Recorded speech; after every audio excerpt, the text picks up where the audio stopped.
I'm going to hand you 12 words that undo years of struggle in a single quiet breath. Not because they are magic, not because they are rare, but because they return you to the way creation actually moves from the inside out, from silence to soundless command, from felt certainty to form. These words are not to be begged, shouted, posted, debated, or traded. They are to be held like a candle cupped in both hands.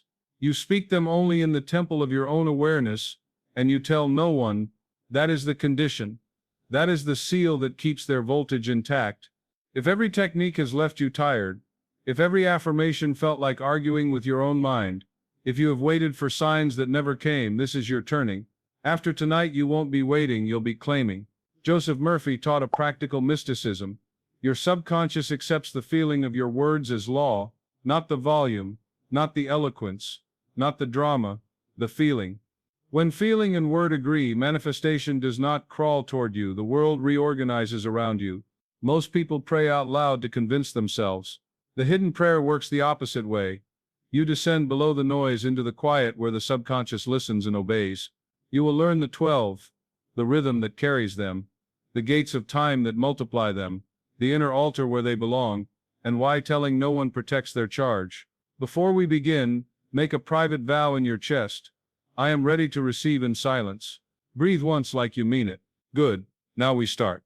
First, let's dismantle the 3 snares that keep manifestation on a leash. Begging instead of claiming, separation instead of union, trying to earn worth instead of recognizing it. When you beg, your words vibrate with not having, and the subconscious, loyal as a butler, rushes to maintain the state you've declared wanting. When you address the infinite as if it were far away, you cut the very wire you're trying to charge. The subconscious does not respond to a distant deity, it responds to I am. And when you hide a wound that whispers I'm not worthy, you will sabotage the delivery at the door. Worth is not earned, it is recognized. The hidden prayer repairs that recognition before it commands the form. 3 laws sit beneath this prayer like bedrock. The law of identity, whatever follows I am becomes a mold. The subconscious pours life into that mold without debate. The law of present assumption, what is felt now is imprinted now. Not someday, not when it happens, now collapses delay. The law of loving alignment, declarations born through love harmonize channels, coercion creates friction. These laws move you out of performance and into possession. Why is this prayer hidden? Not because it's complicated, because it's private. The moment you speak sacred workings into unconsecrated ears, you break the seal. Other minds add their static, be realistic, that's risky. What if, and your subconscious receives that noise as part of the command. Power disperses, outcomes wobble. You do not hide truth from the world. You protect its charge within you until it is rooted enough to touch the wind. You don't need incense, beads, or bells. You need posture, place, and pause. Posture, a relaxed spine, open chest, shoulders easy. The body tells the mind, we are safe to receive. Place a consistent corner, a chair by a window, the edge of your bed, a hand on your heart while you lie still. Consistency teaches the subconscious. This is where we listen. Pause 10 slow breaths. The surface chatter drops. You descend. Time matters because impression loves thresholds. Use 2 gates each day. The falling gate, those last quiet minutes before sleep when the guard dog of logic dozes and the soil of the subconscious is freshly turned. Plant here and let the night grow roots. The rising gate, those first unprinted moments on waking when your mind is soft wax and the first impression wins the day. Give it the 12. Let them set the script. You will not hear me pronounce the 12 aloud. That would violate their nature and dilute their potency. You will learn their scaffold instead. The pillars each word stands upon. So when you go to the altar within, the exact words sit naturally in your inner mouth, carried by a feeling your body already understands. The first pillar is identity. I am, not I hope. You are not a beggar at the door, you are the door and the house. The second is union, one life, one mind, no separation.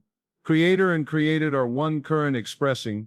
The third is creative authority, power with gentleness. Authority felt like a steady sun. The fourth is clarity of good, only the result that blesses, no half measures, no compromise outcomes. The fifth is present tense, already done. Your cells here now, your breath agrees. The sixth is perfect way, right channel, right order. No forcing of wrong doors. The seventh is allowance. You permit your good, You stop bargaining. The 8th is embodiment. You feel it in the body. The nervous system learns the fulfilled state. The 9th is gratitude. Before thank you precedes proof. Gratitude dissolves delay. The 10th is silence, the sacred container. What is not spoken aloud cannot be contaminated by commentary. The 11th is non-disclosure. You keep it in the heart, you become a sealed battery of intention. The 12th is divine love. Only that which increases love. This keeps the prayer from ego's detours and ensures your good blesses more than just you. At night, prepare the body, lie on your back or sit propped. One hand on your heart, one on your belly. Inhale to the lower hand, exhale longer than you inhale. 10 breaths. Let your shoulders drop as if they remembered an old permission. Close your eyes. Imagine a soft gold light behind your breastbone. With each exhale it brightens. Not because you force it, but because it remembers itself. Choose a sphere, supply, health, love, success. Do not visualize the how. Feel the done. Peace in your chest. Relief in your belly. A subtle smile. This is not wishing, it is remembering. Place the 12 on that feeling like a seal. Your inner voice is slow, rounded, final. You do not hurry. You do not chant for drama. You land them once, maybe twice. Enough. Then rest in the afterglow. 30 seconds of nothing. Let the subconscious drink. Do not go check your desire. Sleep. Let the night do the lifting. In the morning, do not reach for your phone. The first impression writes the day's script. Keep the pen. 2 grounding breaths. Feel the sheet on your skin, the weight of your body, the safety of the mattress. Presence before programming. Recall the same end feeling. Let your body say, yes, I know this. Speak the 12 in silence once. Slowly. Then take one micro action aligned with the done state. A message sent, a calendar block, a promise kept, a room decluttered, a number faced, not hustling agreement. Why silence? Because it bypasses the critic. Aloud the mind argues, inside the subconscious listens. Because silence concentrates voltage, sound disperses, silence condenses like focusing sunlight through a lens. You catch fire at a point. Because it prevents interference. No one's doubt, envy or casual comment can bend a prayer they never heard. Because it anchors sovereignty. When you stop performing spirituality, you start wielding it. You will feel a rush when results begin. The reflex to share will spike. Resist it. Early manifestations are seedlings. Expose them too soon and wind takes them. Keep them in the greenhouse of your silence until their roots grip. If a friend says something's different about you, smile. I committed to deeper inner work. That is true, and it shields the current. Your life will preach loudly enough. What will you notice when it's working? Your nervous system settles around the topic you chose. Less fidget, more breath. The how loses its sharp edges. Options drift in like birds toward a hand that isn't grabbing. Coincidences converge, a name repeats. A message lands at the hour you spoke the night before. A bill is forgiven. A meeting that felt impossible opens without push. You will feel polite surges of confidence. I can write the note. I can make the request. I can show up as if it's already mine. That as if is the bridge. It is not pretending. It is aligning. When doubt returns, and it will, you don't debate it. You return to the gate. You let the body relearn the feeling. You speak the 12 once, and then behave like someone who trusts their own order. The hidden prayer is not a slot machine. If you start counting repetitions like coins and demanding payout, you slide back into lack. This is not bargaining. It is recognition. Treat the words like gold leaf. Handle lightly, place once, admire the shine. Let me put a story in your pocket. A woman had one nightly habit. She opened her bank app, gasped, and fell asleep inside the flinch. She was imprinting panic as the final word. She learned the falling gate. She stopped touching the app at night. She learned to feel the done, warmth in the belly, safety, space in the jaw, release, the simple picture of rent already paid and breathing easy at the kitchen table. She placed the 12 on that feeling and slept. Day 3, an overpayment credit posted without her asking. Day 7, a client who had ghosted paid in full. Day 10, an old conversation ripened into a referral. Small cracks at first, then a steady river. The world called it luck. She recognized law obeying her new final word. You will want to know the exact sentence. The mind loves handles. Here's how you receive it, without diluting it. Sit at the altar. Move through breath and soft light. Summon the end feeling until your body is quietly convinced.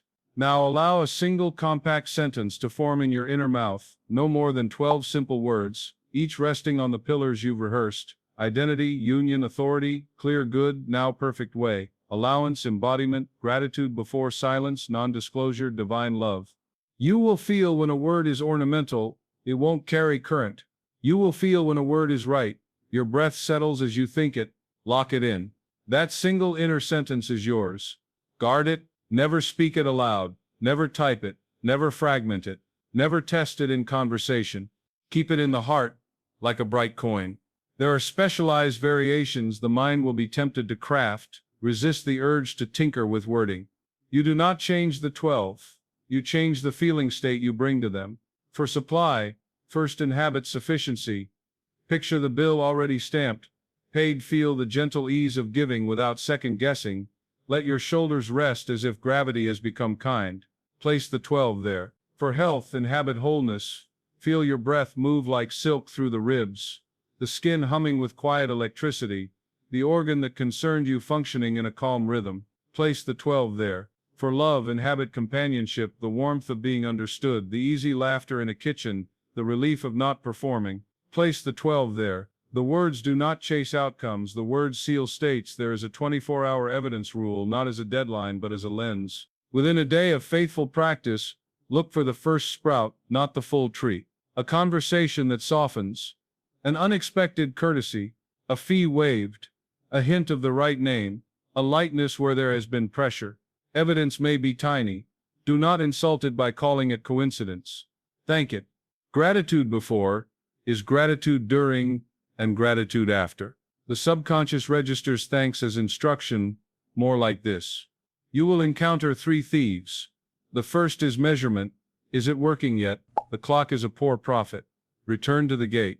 The second is confession. The reflex to tell someone. Keep it sealed. The third is compensation. Trying to earn your desire since you feel unworthy. Stop paying for breath. Worth is recognized, not won. Whisper in your chest when that voice rises. I am permitted to have what blesses me and blesses others. I must speak to motive, because power without love stalls. The prayer ends in love, so it cannot be weaponized. That last note turns command into communion. It ensures your good does not steal from another's good, that your channel opens without bending someone else's line. As you prosper, let your abundance become a current that moves through you, not a weight you guard. Tip so generously you laugh. Pay on time with a blessing. Say the quiet thank you over every dollar that enters and leaves. That way, increase treats you as a trusted steward and keeps returning. There will be days when nothing appears to move. That is weather, not verdict. Under the soil, roots are braiding. Keep watering. Keep showing up to the gate at night and in the morning, and let the middle of the day be simple fidelity, one small action from the field you planted. The oak never doubts because it cannot see its own roots. Let your practice run in cycles. 7 days to attune, you'll feel your nervous system learning the flavor of already. 21 days to settle. Old phrases fall out of your mouth less often, and when they try, you catch them and replace them with silence or blessing. 90 days to integrate. You stop asking whether this works because the question has nowhere to sit. Your life will have rearranged around a new center of gravity. Hold one more story. A man used to perform strength, talk loud, chase deals, and then crash. He learned the rising gait. He put his phone in a drawer, breathed, felt the end, a handshake after a fair agreement, the smile of a team paid well, the quiet in his chest on Fridays. He placed the 12 and waited for the day to find him. In 3 months, the hardest clients softened, one left cleanly, 3 better ones appeared, and his staff stopped walking on eggshells. He swore nothing out there had changed. He had. And so the world had to. You do not need to believe every second. You need to return. When fear pricks you, do not bargain. Do not add words. Do not negotiate with the ocean. Place the 12 once, then do the next simple thing that matches the end feeling. Wash the dish, send the note, take the walk in fresh air, open the window, and let the room have a new breath. Harmony loves small obediences. If someone asks for your method, give them something better than syllables. Give them your peace. Give them your steadiness. Offer them the outer habits anyone can use without harm. Sleep before screens, 10 breaths before decisions, blessing money as it comes and goes. the discipline to keep one promise to yourself each day. Those are not the 12. Those are the garden walls that keep deer from eating your work. Now make a vow with me, silently. I keep what is sacred, sacred. Feel the body agree. This is not prudish secrecy. This is craft. This is how cathedral arches stay standing 500 years after the architect is dust. Your words are arches now. You build them in the dark. You walk beneath them in daylight. You will be tempted to add spices, extra adjectives, more powerful synonyms, clever phrases. Resist. The subconscious is a child king. It prefers simple commands spoken with the gravity of love. 12 words rounded. Final. Carried on a body that already knows the end. You may notice as the days pass that the words themselves start to breathe inside you. They arrive before you call them, like an old friend slipping through an unlocked door. That's how you know the prayer is moving from practice to nature. Don't fight that shift. Let it happen.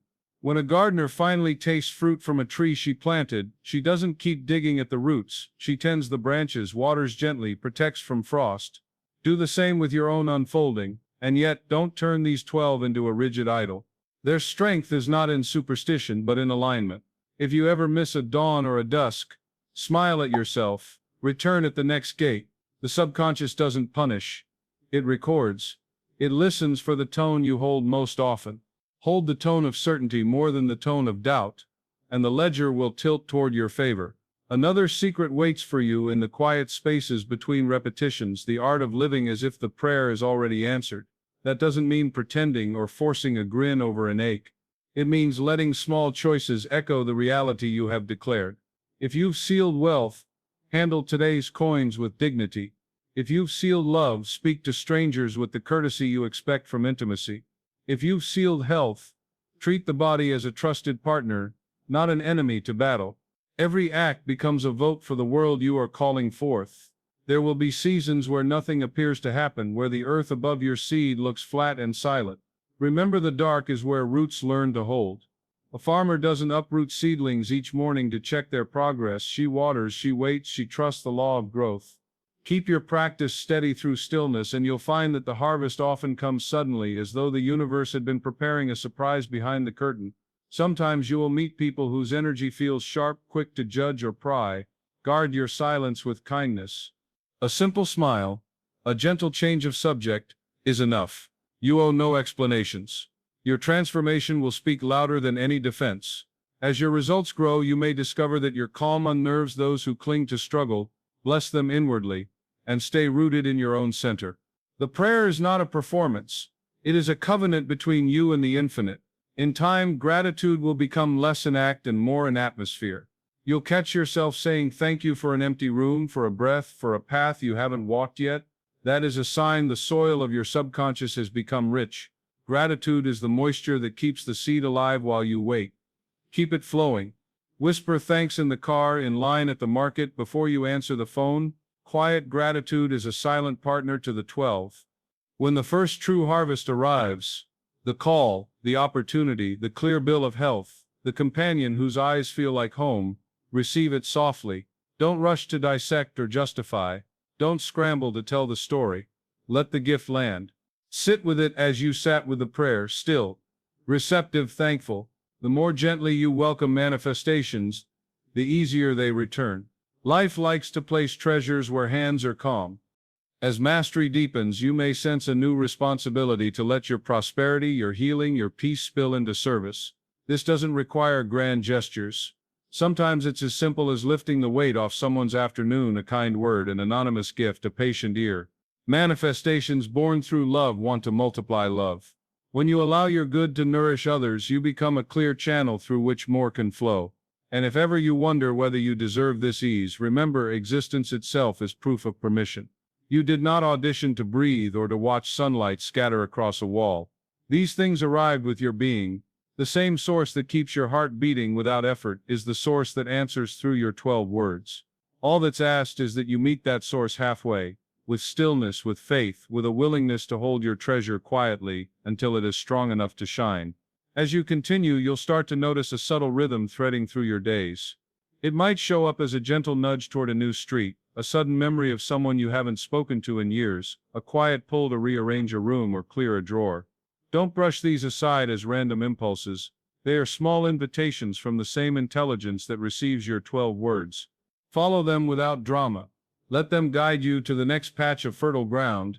You may also notice old habits, memories, or even people resurfacing. This is not a mistake. It is housekeeping.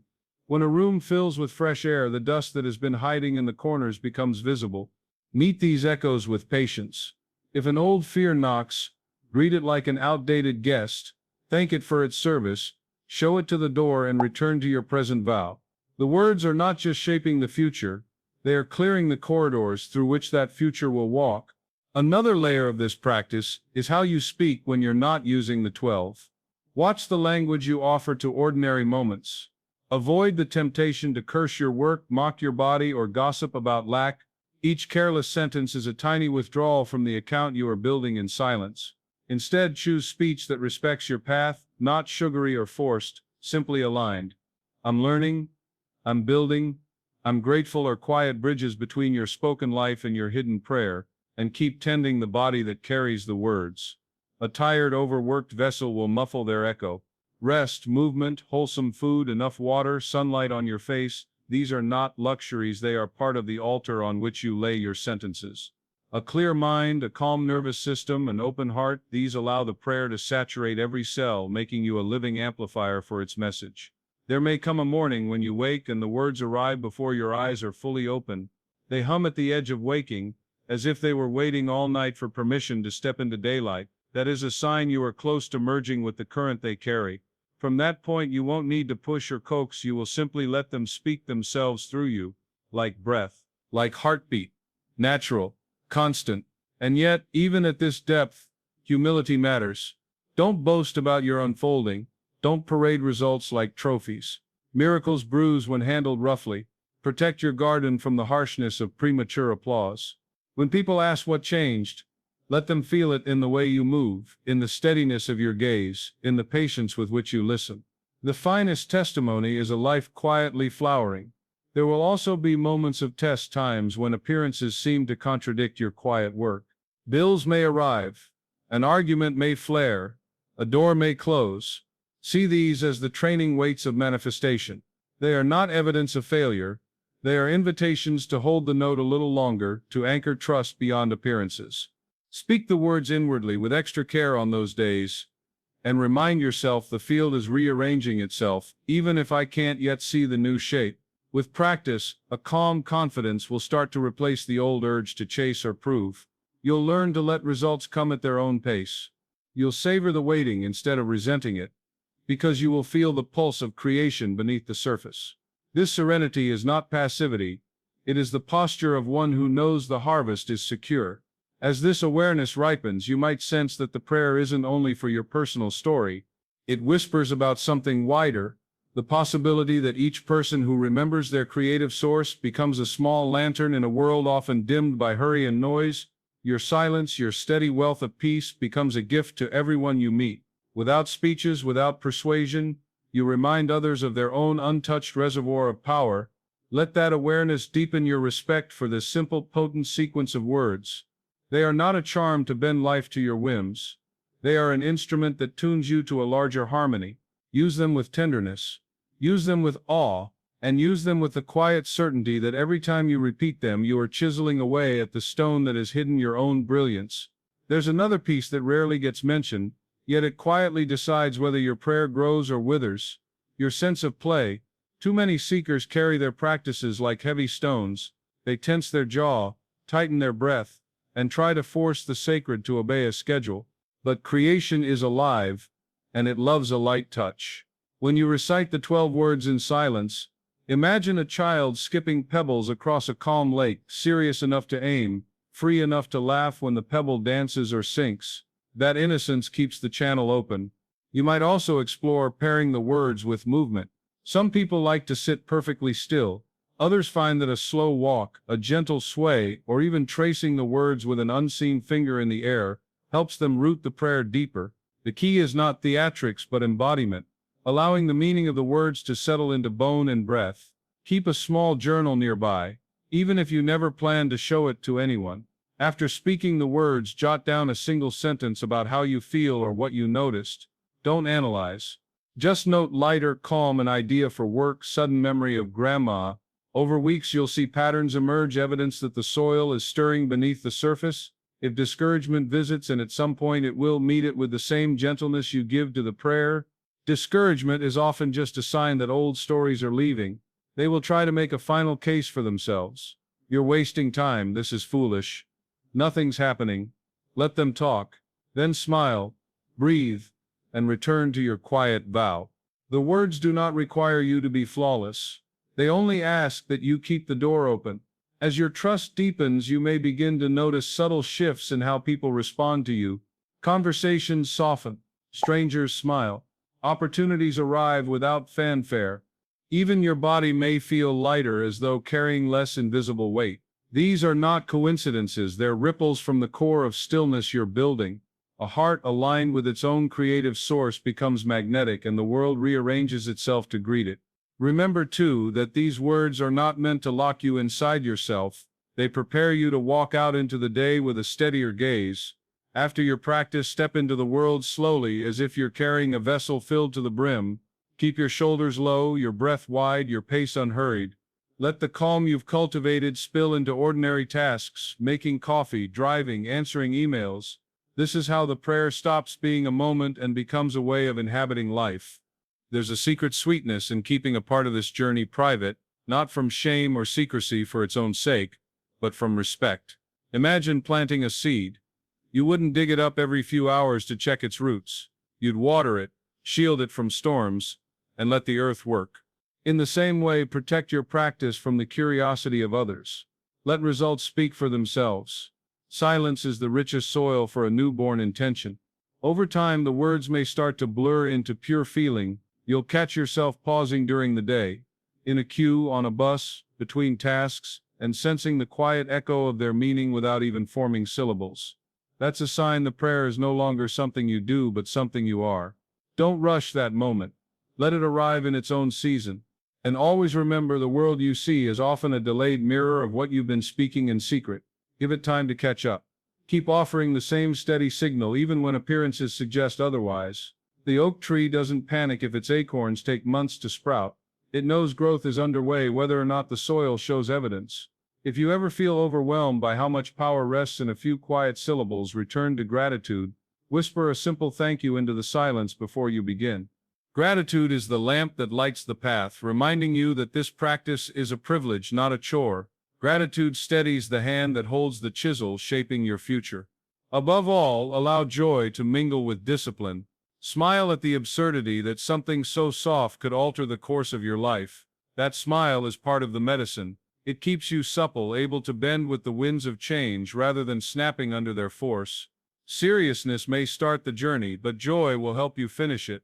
Another layer to explore is how the 12 words interact with the rhythm of your day. Think of your life as a landscape with valleys of quiet and peaks of activity. The prayer belongs to the valleys.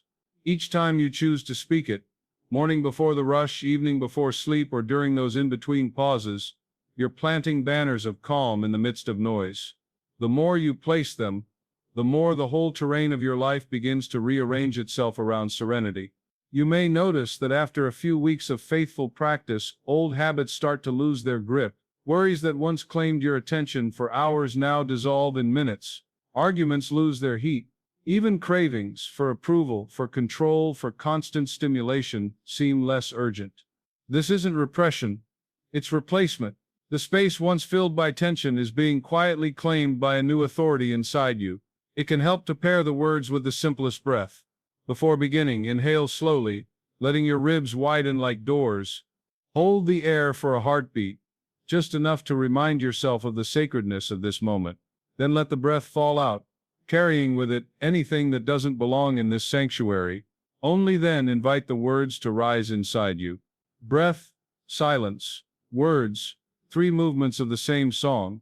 Some people find it useful to create a small ritual around their practice. A candle lit, a hand rested over the heart, a favorite chair turned toward a window. The ritual doesn't give the words power, it gives you a container in which to meet them. Over time, simply entering that space can cue your whole nervous system to settle and open. As your relationship with the words matures, you might begin to notice how they influence your sense of purpose. Tasks that once felt like chores may start to reveal hidden meaning. Ordinary conversations carry sparks of insight. Even setbacks become easier to read as invitations rather than punishments. This shift happens because you're no longer approaching life from a posture of lack. You're meeting it as someone already rooted in sufficiency. Here's another invitation.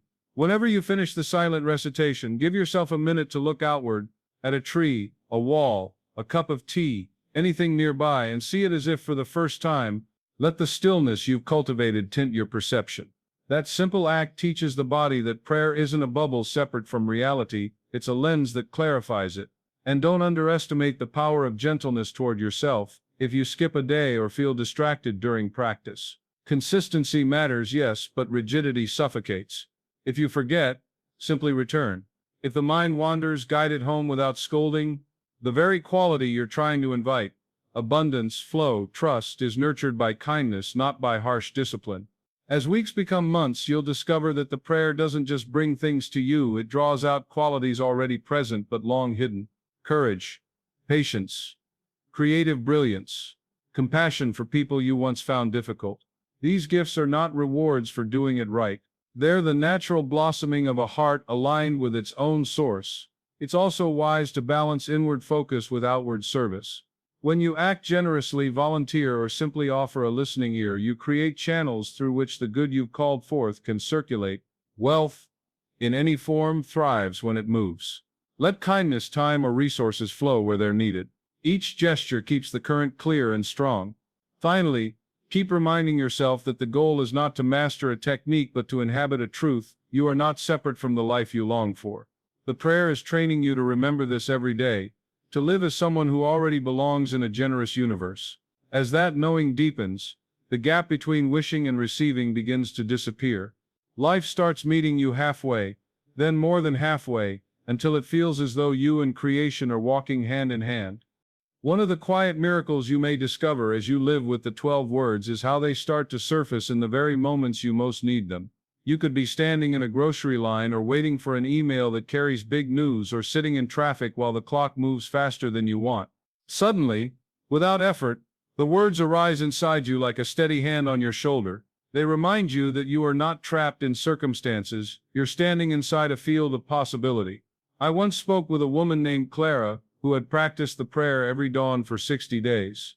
She told me that the biggest change wasn't what appeared in her life, though there were plenty of new opportunities, but the way she felt held from within. She described walking into meetings with a calm she had never known, listening to people with a clarity that made them open up, and handling challenges with a poise that surprised even her closest friends. The words built a room inside me, she said, and now I live from there. Stories like Clara's remind us that manifestation isn't always a flash of lightning. Often it's a steady warming of the soil. Seeds germinate quietly, roots spread unseen. Then one morning you realize there's an orchard where once there was bare ground. Another listener, Malik, used the prayer as part of recovering from burnout. He paired the 12 words with an evening walk, letting them echo inside as his feet traced the same route each night. Over months he noticed not only a return of energy but a reshaping of priorities. He began to choose projects that lit him up instead of ones that only paid bills. It's like the prayer made my yes and no stronger. He explained that strength led him to launch a small studio aligned with his values, work that sustains him and serves others. As these stories suggest, the words are not magic tricks, they're invitations to alignment. They attune your inner world so that your actions, choices, and presence match what you've been longing to experience. The external results are the echo of that inner agreement. Here's a gentle caution though: as new blessings arrive, stay rooted in gratitude rather than entitlement. Write small notes of thanks, speak appreciation aloud, or simply pause to let warmth spread through your chest. Gratitude doesn't just honor what has come, it keeps the channel unclogged for more good to flow. You might also find it helpful to keep a quiet journal of your practice. Each night, jot down a few sentences about when you used the prayer, how it felt, or any synchronicities you noticed. Over weeks, this log becomes evidence of your unfolding story, proof that subtle forces are at play even when progress feels slow. On days when doubt whispers, these pages will steady you. As you grow comfortable with the prayer, experiment with speaking it into different themes of your life. 1 week. Let it breathe over your health. Imagine vitality filling every cell as you hold the words inside. Another week. Focus on relationships. Sense kindness softening old barriers. Then turn toward creativity, work, or inner peace. By rotating your focus, you'll see how versatile the practice is, how its essence adjusts to whatever is ready for renewal. It's worth mentioning that the prayer flourishes in companionship with simple earthy habits: enough sleep, nourishing food, steady movement, quiet time in nature. These aren't rules but anchors that help the nervous system settle so the words can root deeper. Treat your body as part of the altar where this hidden prayer resounds. And as your awareness ripens, you may notice an impulse to share the calm you've found. Not necessarily the 12 words themselves, but the presence they cultivate. Maybe you'll comfort a friend, mentor someone younger, or bring patience to a tense room. Each act becomes an overflow of the abundance you've welcomed. Keep this in mind: the prayer is a companion, not a cage. If you ever feel pressure to perform it perfectly or anxiety about missing a day, step back and remember why you began: to open space for grace, not to add another burden. Speak it because it feels like home, not because you fear losing favor. Finally, let the practice remind you of a larger truth. You are not a beggar at the door of life.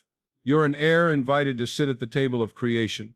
The 12 words are your quiet handshake with that invitation, your way of saying yes each day. The more you honor that yes, the more the world answers with echoes of generosity. You will notice, as you live with this practice, that the world begins to lean toward you in small, almost polite ways. A clerk lingers an extra second to help. A message arrives just when your hope had cooled. A delay that would have once triggered panic becomes a quiet chance to breathe. Don't underestimate these soft rearrangements. The subconscious rarely announces itself with a trumpet. It prefers to change the room by opening a window you didn't know was stuck. When you acknowledge these moments internally, the prayer learns that you are attentive. Attentiveness is a magnet. What you appreciate, appreciates. Let gratitude rise like warmth in the chest and let it spill into ordinary gestures: slower speech, kinder eyes, a hand that doesn't rush. The prayer you keep in secret will start to decorate your outer life in ways you could not have scripted. There will be mornings when the mind wakes first and tries to outrun the heart. You'll find it listing problems, writing arguments, staging rehearsals for conversations that may never happen. This is not a failure of your practice, it is weather passing over a mountain that does not move. When this happens, bring your attention back to the body with unusual gentleness. Touch the place beneath your collarbones and feel that spot soften. Notice your jaw and let it loosen. Invite the breath to fall farther down, as if gravity could draw it into the belly. Then, without any need to win an argument with thought, let the 12 words roll through the quiet you've restored. You are not opposing the mind, you are offering it a better leader. A hidden advantage of speaking the words at the falling and rising gates is the way they reshape your relationship to time. Most people spend their energy dragging the past behind them and yanking the future toward them. The hidden prayer re-educates your nervous system to live at the seam where life actually happens. You will feel less compulsion to ransack the next hour for confirmation, and less urge to relive yesterday for clues. This is not apathy, it is potency. The present is where impressions are laid, where the mold is poured, where the creative law listens. You will find yourself moving more slowly through doorways, pausing for a heartbeat before you speak, tasting water as if it were the first time. Those tiny luxuries of attention are not indulgence. They are obedience to the law that says the quality of your presence is the quality of your prayer. If impatience shows up, and it will treat it like a bright child who has not yet learned to wait. Don't scold it, seat it beside you. Give it a job, say inwardly, watch with me. Notice every small proof. Then go about your day as a witness instead of a judge. The paradox is simple. The less you grab for outcomes, the faster they find your hand. This is not mystical, it is mechanical. Grasping shreds the felt certainty that instructs the subconscious. Calm assumption fortifies it. A door rarely opens faster because you bang on it. It opens because you were expected and you arrived with the right tone. You may be tempted to invent elaborate rules: how many minutes, which direction to face, which word must come forth, to soothe the part of you that believes precision guarantees power. Precision helps, but only in service of feeling. The subconscious is fluent in sincerity, not superstition. If turning the chair toward the window settles you, do it. If a hand on the heart deepens trust, keep it there. But never mistake the container for the current. The current is your inner consent to be answered now in the perfect way by an intelligence that loves you enough to refuse your fear. There will be days you feel oddly empty, as if the sentence can't find a place to land. On such days, meet the practice by preparing the soil rather than pushing the seed. Walk slowly outside without headphones. Wash dishes by hand, sort a drawer and throw away what is dead. The subconscious is persuaded by order. A room brought into quiet arrangement tells your inner world, we have room for new. Then when you return to the altar within, the words have a surface on which to settle like dew gathering on a leaf that is finally still. You might wonder what to do about dreams. In the weeks after you begin, your night mind may speak more vividly. Do not scramble for symbols in a panic. Simply ask upon waking, what feeling did the dream leave me? Constriction or expansion? If constriction, place your palm over the feeling and breathe until it loosens. Then speak the 12 words and let the new impression overwrite the residue. If expansion, thank the dream and carry that feeling into breakfast like a flame cupped from the night. Dreams are the subconscious stretching its limbs after a long sleep. Let them wake gently and join your day. Consider adopting a day of quiet speech each week, a Sabbath of syllables, not total silence, just the refusal to use words that contradict your prayer. The effect is startling. You will catch how often casual language tears at what the heart is weaving. During this day, let your sentences be short, friendly, and clean. Describe without dramatizing. Ask for what you need, without apology. Praise without inflation. You will feel how language either drains or charges your field. After such a day, your night gate will glow like a lamp in a cleared room. As manifestations begin to take shape, you will need a new skill: receiving without bracing. Many have spent so long holding the body like a shield that even goodness hits them like weather to endure. Practice softening at the exact moment of arrival. When the email comes, inhale and let the belly rise. When the offer appears, unclench your toes. When the doctor says, clear, let your shoulders fall an inch.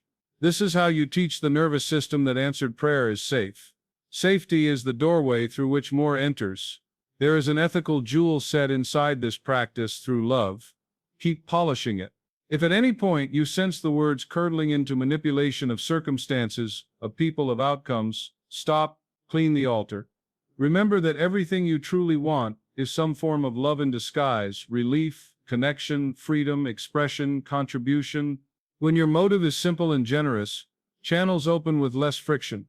The world is never poorer because you received what blesses you and blesses others. In fact, your receiving may be the method by which good moves into places it could not otherwise reach. Let's speak to money for a moment, because it is where many learn their first panic. Do not rehearse loss with your tongue. Do not mock the instrument of your own good. If you cannot yet bless the number, bless the hands that will touch it. The cashier, the administrator, the courier, the client. Send a sentence of goodwill into every transaction returned to me, multiplied under grace. Say it within, not aloud at the counter. Your commerce becomes a string of small prayers, and small prayers weave a large net. You will be astonished how often that net catches what you need. In relationships, use the words to become the environment you hope to breathe together. Speak them at night, and then practice in the day the gestures that match harmony. A full listen, a slower reply, a willingness to let someone finish their sentence without planning yours. Watch how quickly tension loosens when one person chooses to stop fighting for the last word and start building the next moment. The subconscious expects what you practice most. Practice being easy to love, and you rehearse the arrival of those who recognize ease as home. Creativity bends beautifully under this prayer. Begin a session not by wrestling your art into existence, but by deciding that the well is already full. Sit, speak the words in silence, then move the hand, pen, brush, keys, clay without demanding brilliance in the first 5 minutes. The subconscious rewards those who show up without threat. Often the first lines or strokes are not the work, but the warming of the instrument. Let the warm-up be honest, the work will bloom inside that honesty. When setbacks arrive, meet them with the hospitality of a good host. Offer them a chair, ask what lesson they brought, and listen just long enough to receive the parcel, then escort them to the door. Setbacks have their use. They keep you from thinking you control the ocean. You don't. You steer a vessel gifted to you by an ocean that wishes you land. The prayer is not a guarantee of flat water, it is the steady hand on the wheel while weather passes. As your life steadies, remember to keep a bit of wonder alive. Habits can become hollow if you forget why you began. Occasionally vary your practice subtly, a different window at dawn, a slower walk before dusk, a cup of tea sipped with reverence after the words. Freshness keeps devotion from becoming duty. Duty has its place, but devotion grows best when it tastes a little honey. You may feel called to anchor the practice to a simple object, something you can touch discreetly when the world grows loud.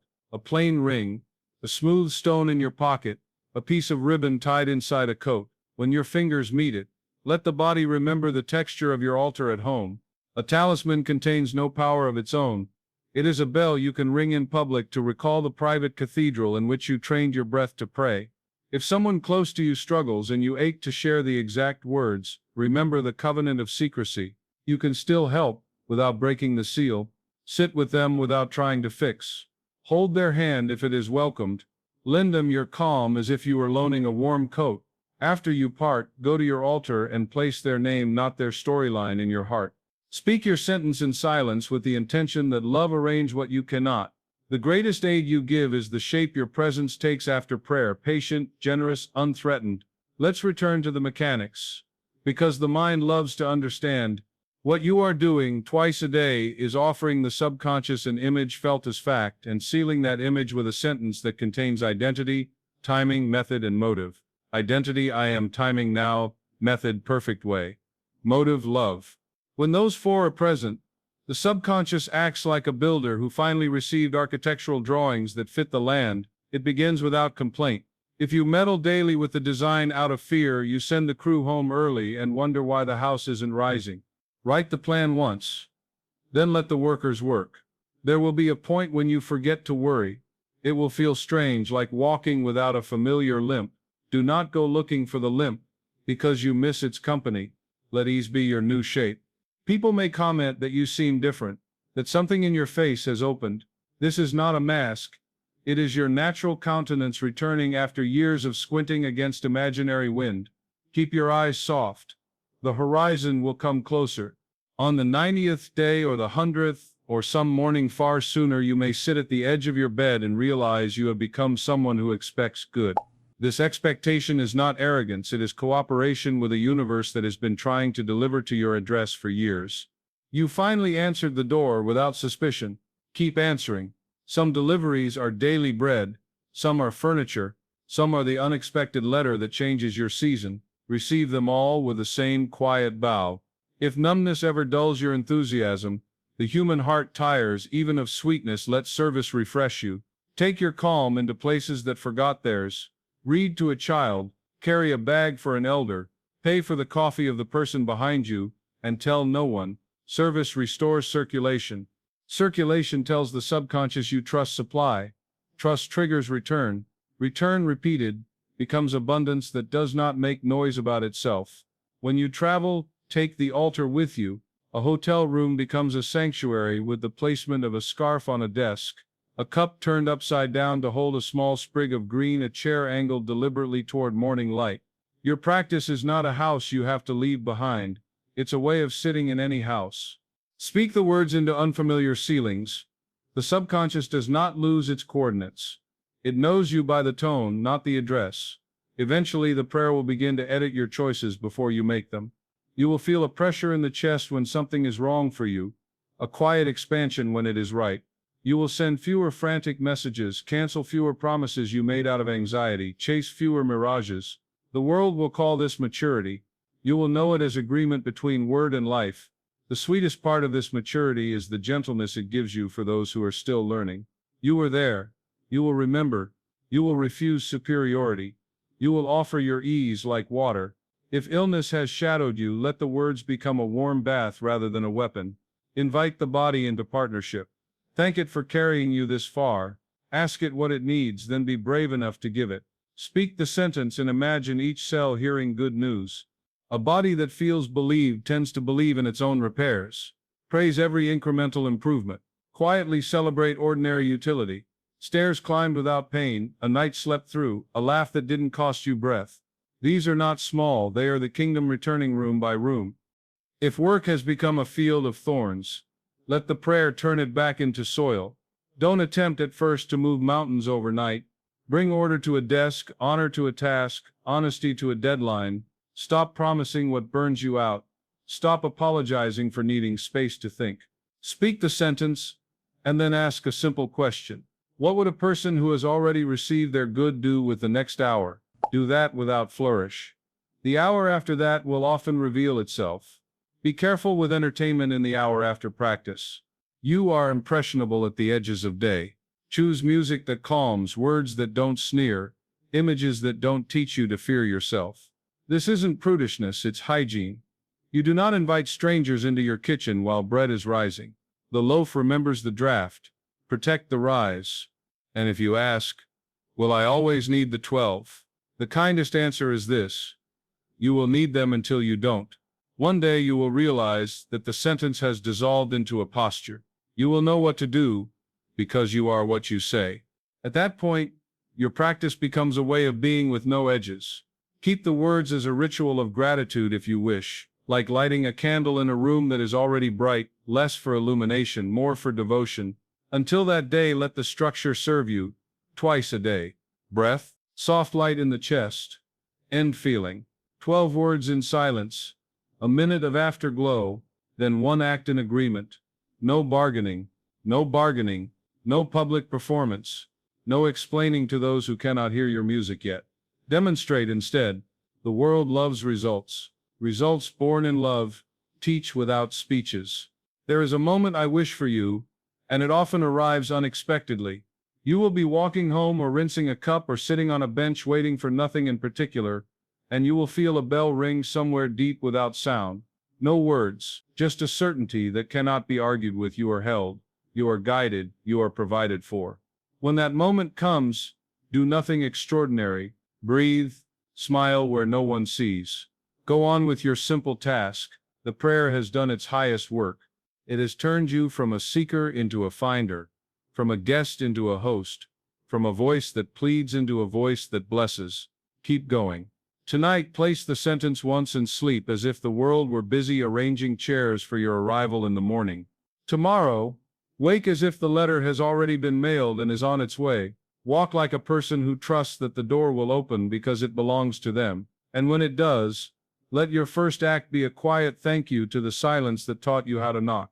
You will also begin to sense how the world answers the tone you carry before a word leaves your mouth. Rooms read you, dogs turn their heads toward you, children relax around you.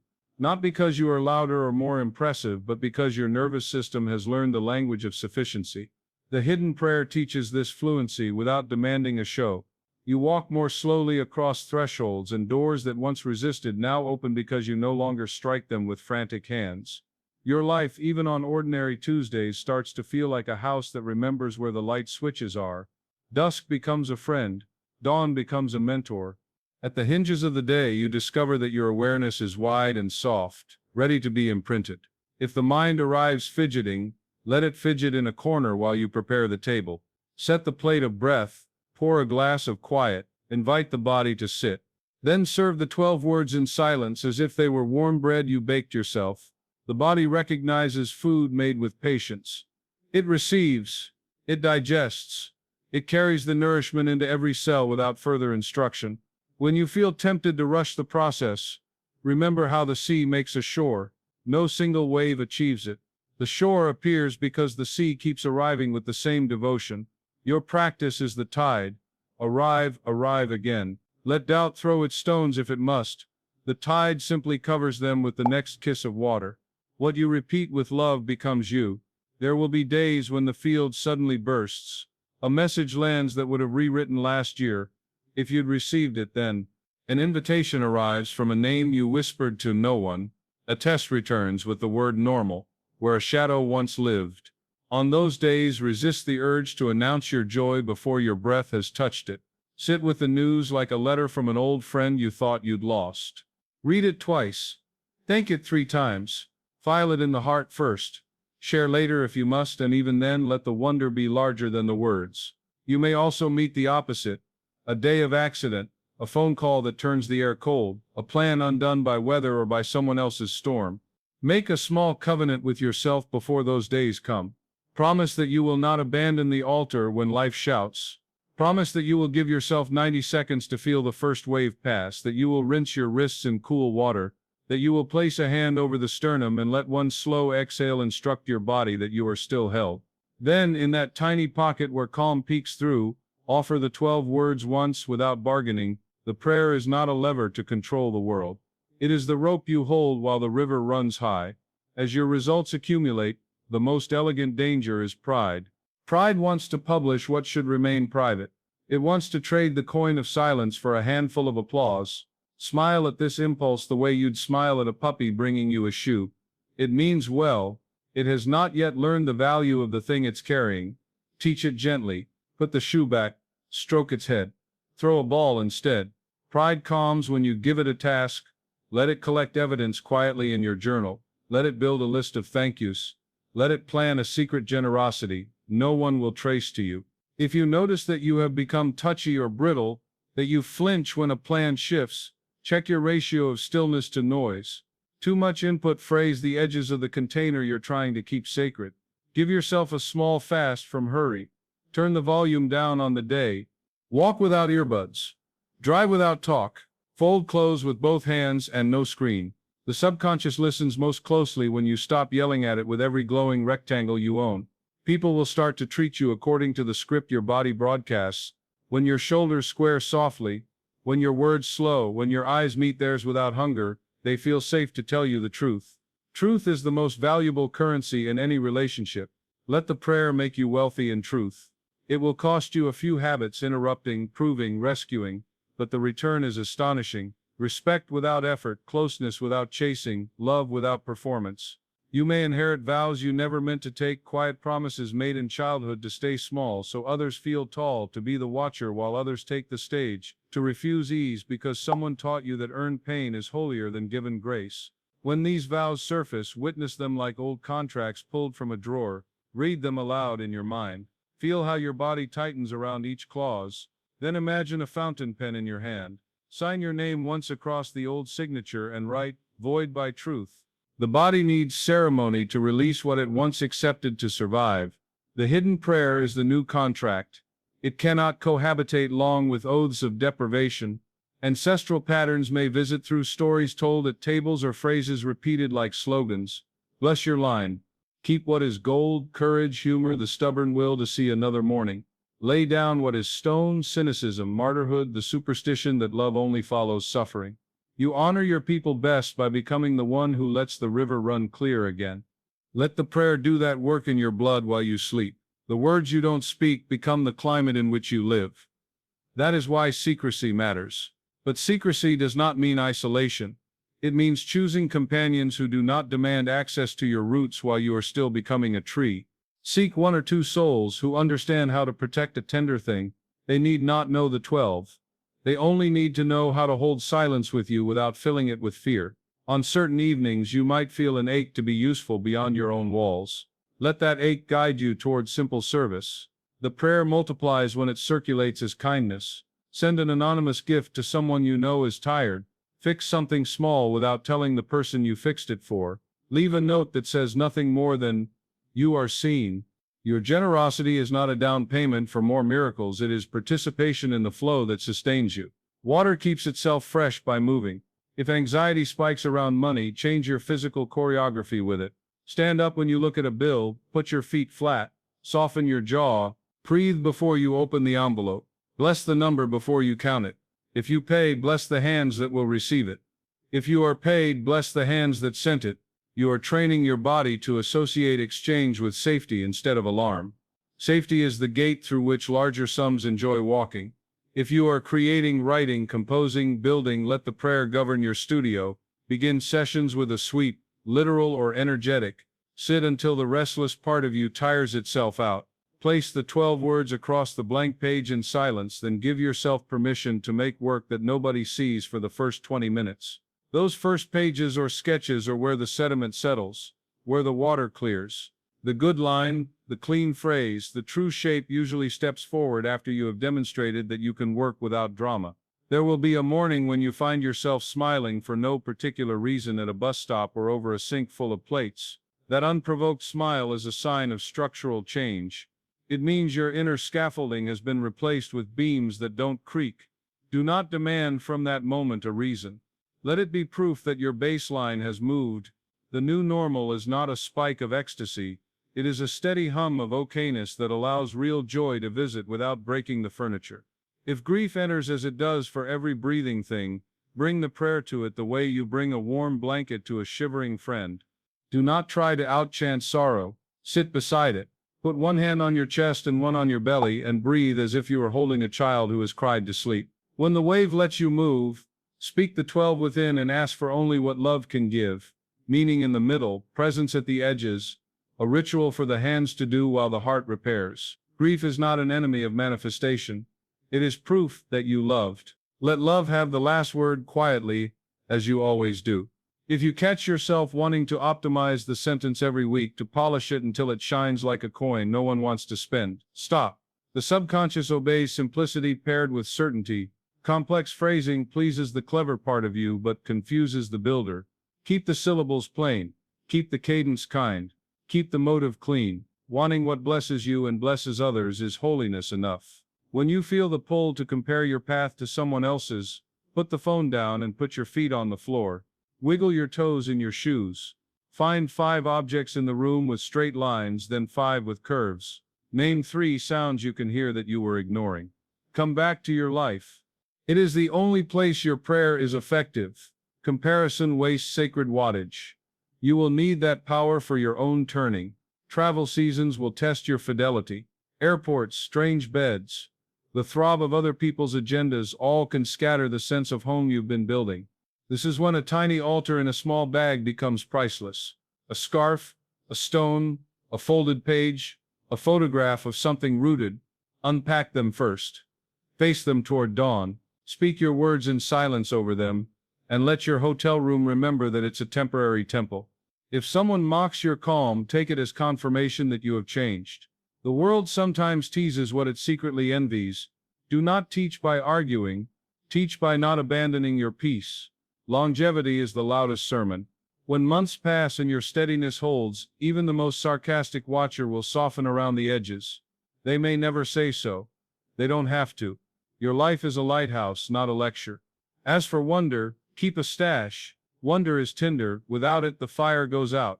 Let a book live on your table that you open only to be humbled by beauty. Let a playlist exist for the exact mood that shows up at twilight. Keep a recipe you make slowly because it insists on your hands. Wonder and prayer are siblings. They take turns reminding you that you are inside a benevolent system, not lost in a maze designed to starve you. You will know the practice is ripening when the outcomes you once chased begin to chase you, and you must learn a new grace saying yes without dramatizing the yes. Accept the invitation. Put the date on your calendar. Prepare with diligence. Sleep. Show up. Do the thing. Come home. Light a candle to close the circle.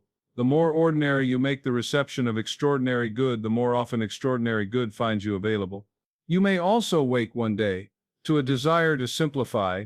Closets thin, calendars clear, digital noise dims. This is not regression. It is streamlining for speed. The prayer makes you aerodynamic. Friction costs fuel. Ask whether each obligation serves who you are becoming or who you were protecting. Keep what nourishes the work. Lay down what only props up the image. Your sentence prefers clear air. Pay attention to how often you tell the story of almost called back, almost worked out, almost healed, almost enough. Almost is a subtle curse that trains the subconscious to stop at the threshold. Retire that story. Replace it with sentences that end in arrival. It came, we met, I finished. We're clear. The nervous system learns the punctuation you use most. Teach it periods of completion more often than commas of delay. If you mentor others, remember that guidance without presence is noise. Sit with them like a fireplace sits in a room. Let your steadiness radiate while they speak. Ask them what they truly long for, not what they think they're allowed to ask. Help them choose a gentle daily rhythm, not a spectacular weekend. Suggest they cultivate 2 hinges and 1 small act of agreement each day. You will have given them a way to walk, not merely a pep talk that wilts by Monday. Now and then your mind will ask for proof that this isn't all poetry. Offer it quiet data. the check that arrived within a day of a night gate, the apology that landed after you blessed a hard conversation rather than rehearsed a fight, the creative solution that appeared in the shower after the morning seal. The mind relaxes when it sees the ledger ink. Then send it back to its corner with thanks. The heart is the foreman on this job. In seasons when faith feels thin, borrow from nature. Watch a tree accept the wind without cataloging each leaf it loses. Watch water find a way around stone without accusing stone of malice. Watch a bird land on a bare branch confident that it can lift again if the branch breaks. Let these sermons without words bolster you, then go to your altar and place the sentence once. The way the sun places light on your window without checking whether you were good yesterday. As the practice matures, you may feel drawn to a 40-day vow, not of perfection but of fidelity. 40 mornings and 40 evenings with the gates kept. 40 small acts of agreement. 40 refusals to share what is still germinating. Mark the days on paper with a pencil. When you miss one, do not slash the page with shame. Draw a small leaf. Begin again the next dawn. By the end, the page will look like a vine, living, imperfect, and reaching. When you cross thresholds, new home, new work, new relationship, let the prayer go first. Walk through the door and pause one breath before you touch anything. Place your palm on the nearest wall and silently welcome the space to its purpose. Peace, creation, laughter, restoration, honest bread. You are telling the room what kind of weather you bring. Rooms, remember, they will return the climate to you when you are tired. If in some hour you feel that you have failed, snapped at a loved one, spent from fear, skipped a gate, broke your own rule, do not throw the whole practice into the river. Sit, breathe. Apologize quickly if you must. Repair the small tear while it is still small. Then reclaim the next hinge. The hidden prayer loves repenters who return without dramatizing their detour. The universe is not petty. It does not revoke your citizenship for a traffic ticket. In the background of all of this, keep one quiet certainty like a coin under your tongue. You are not doing this alone. The same intelligence that aligns a galaxy attends your morning chair. The same love that invented laughter is the last word in your sentence. The same life that sends poppies to invade a field of ruin can send goodness to invade a week of worry. Meet that vastness with humility and with a little mischief. Let your prayer be both reverent and playful. Reverence keeps you honest. Play keeps you brave. Tonight, return to the hinge with less effort and more sincerity. Put the phone to sleep in another room. Let the lamp make a small circle of light. Sit in that circle like a king who knows the crown is invisible or a queen who knows the scepter is her breath. Feel the gold warmth gather behind the breastbone. Remember the end as if you just walked out of it, satisfied and a little surprised by how gently it arrived. Place the 12 words once, the way you place a kiss on a forehead you love. Wait 30 heartbeats in the glow. Turn off the lamp. Let the night go to work. Tomorrow, wake as if you have already been answered, because in the only place that matters first, in the deep room where the blueprint is drawn, you have walked from that room into the day carrying a silence that doesn't need to be explained. Let ordinary people feel extraordinary ease in your presence. Do one task like someone who trusts their life, and when the first small confirmation taps the window, look up, smile without making noise, and whisper a thank you to the quiet that taught you how to listen.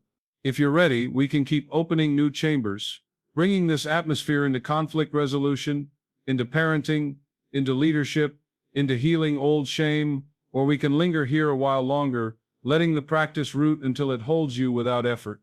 Either way, the river knows your name now. Keep meeting it at dawn. Keep returning to it at dusk. Keep your treasure secret. Keep your motive love.